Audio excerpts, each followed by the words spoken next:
हरिओम। सब प्रकार के विघ्नों का नाश करने वाले गणेश जी, सारी सृष्टि का पालन करने वाले भगवान विष्णु, ज्ञान की दाता सरस्वती जी, सब पुराणों के कर्ता श्री व्यास जी तथा सभी ज्ञानी जनों के चरणों में मेरा सत सत प्रणाम। मैं उषा किरण अब आपको चैत्र मास की कामदा एकादशी का महत्व एवं कथा सुनाने जा रही हूँ।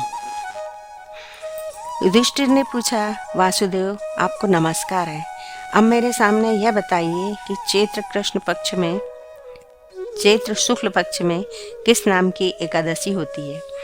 भगवान श्री कृष्ण बोले, राजन, एकाग्रचित होकर यह पुरातन कथा सुनो, जिसे वशिष्ठ जी ने दिलीप के पूछने पर कहा था। दिलीप ने पूछा, भगवान, मैं एक बात सुनना चाहता हूँ। चैत्र मास के शुक्ल पक्ष में किस नाम की एकादशी होती है। वशिष्ठ जी बोले, राजन, चैत्र शुक्ल पक्ष में कामदा नाम की एकादशी होती है। वह परम पुण्यमयी है। पाप रूपी ईंधन के लिए तो वह दावानल ही है। प्राचीन काल की बात है। नागपुर नाम का एक सुंदर नगर था, जहाँ सोने के महल बने हुए थे। उस नगर में पुंडरीक आदि महाभयंकर नाग निवास करते थे। पुंडरीक नाम का नाग उन दिनों वहाँ राज्य करता था। गंधर्व, किन्नर और अप्सराएं भी उस नगरी का सेवन करती थी। वहाँ एक श्रेष्ठ अप्सरा थी जिसका नाम ललिता था। उसके साथ ललित नाम वाला गंधर्व भी था। वे दोनों पति पत्नी के रूप में रहते थे। दोनों ही परस्पर काम से पीड़ित रहा करते थे। ललिता के हृदय में सदा पति की ही मूर्ति बसी रहती थी और ललिता के हृदय में सुंदरी ललिता का नित्य निवास था। एक दिन की बात है। नागराज पुंडरीक राजसभा में बैठकर मनोरंजन कर रहा था। उस समय ललित का गान हो रहा था, किंतु उसके साथ उसकी प्यारी ललिता नहीं थी। गाते गाते उसे ललिता का स्मरण हुआ आया, अतः उसके पैरों की गति रुक गई और जीभ लड़खड़ाने लगी। नागों में श्रेष्ठ करकोटक को ललिता के मन का संताप ज्ञात हो गया, अतः उसने राजा पुंडरीक को उसके पैरों की गति रुकने एवं गान में त्रुटि होने की बात बता दी। करकोटक की बात सुनकर नागराज पुंडरीक की आंखें क्रोध से लाल हो गई।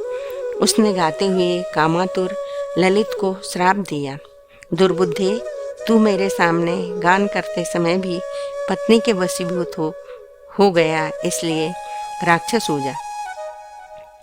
महाराज पुंडरीक के इतना कहते ही वह गंधर्व राक्षस हो गया। भयंकर मुख, विकराल आंखें और देखने मात्र से भय उपजाने वाला रूप, ऐसा राक्षस होकर वह कर्म का फल भोगने लगा। ललिता अपने पति की विकराल आकृति देखकर मन ही मन बहुत चिंतित हुई। भारी दुख से कष्ट पाने लगी। सोचने लगी, क्या करूं, कहाँ जाऊं, मेरे पति पाप से कष्ट पा रहे हैं। वह रोती हुई घने जंगलों में पति के पीछे पीछे घूमने लगी। वन में उसे एक सुंदर आश्रम दिखाई दिया, जहाँ एक शांत मुनि बैठे हुए थे। उनका किसी भी प्राणी के साथ वैर विरोध नहीं था। ललिता शीघ्रता के साथ वहां गई और मुनि को प्रणाम करके उनके सामने खड़ी हुई। मुनि बड़े दयालु थे।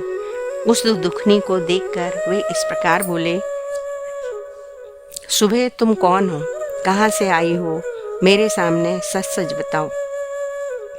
ललिता ने कहा, महामुनि, वीर धनवा नाम वाले एक गंधर्व हैं। मैं उन्हीं महात्मा की पुत्री हूँ। मेरा नाम ललिता है। मेरे स्वामी अपने पाप दोष के कारण राक्षस हो गए हैं। उनकी यह अवस्था देखकर मुझे चैन नहीं है। ब्राह्मण, इस समय मेरा जो कर्तव्य हो वह बताइए।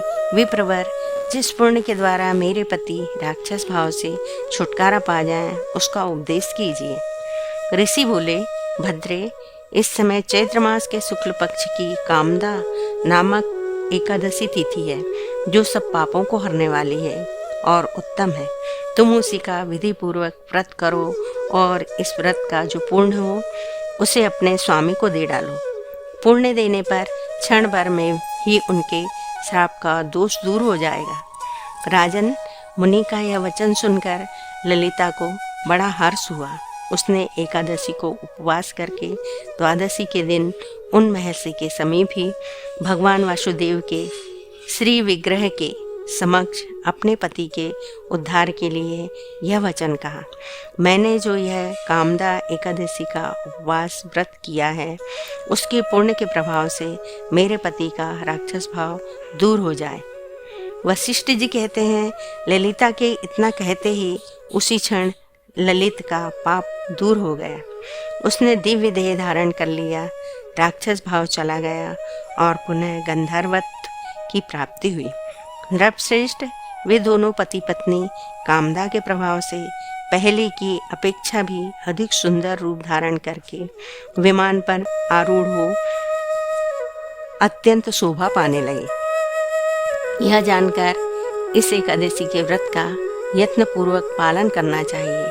मैंने लोगों के हित के लिए तुम्हारे सामने इस व्रत का वर्णन किया है।